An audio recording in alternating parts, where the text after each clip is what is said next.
আওয়ামী লীগের পথে হাঁটলে একই পরিণতি হবে এমন মন্তব্য করে রাজনৈতিক দলগুলোকে হুঁশিয়ারি করেছেন যুব ও ক্রীড়া এবং শ্রম ও কর্মসংস্থান মন্ত্রণালয়ের উপদেষ্টা আসিফ মাহমুদ সজীব ভুঁইয়া মঙ্গলবার বিকেলে কুমিল্লা নগরের টাউন হল মাঠে জনতার মঞ্চে অনুষ্ঠিত মতবিনিময় সভায় কথা বলেন তিনি। উপদেষ্টা বলেন, আওয়ামী লীগ সরকারের পতনই হয়েছে চাঁদাবাজি, দখলদারিত্ব আর মানুষের ওপর অন্যায় অবিচারের কারণে। তাই অন্য রাজনৈতিক দল সহ সকলকে হুঁশিয়ার করে বলেন, একই পথে হাঁটলে তাদের পরিণতিও আওয়ামী লীগের মতোই হবে। তরুণরা যেভাবে উজ্জীবিত হয়েছে তাদের মাধ্যমে ভবিষ্যতে ফ্যাসিবাদী শক্তির উত্থান ঠেকানো হবে বলে মন্তব্য করেন আসিফ।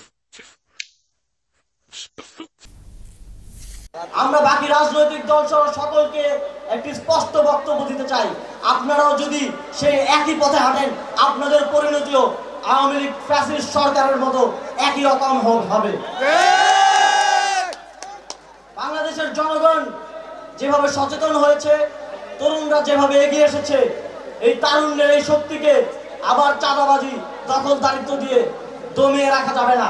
এই শক্তি সমুন্নত থাকবে এবং ভবিষ্যতে বাংলাদেশে যাতে কোনো ফ্যাসিবাদী শক্তির উত্থান ঘটতে না পারে তা আমরা নিশ্চিত করব।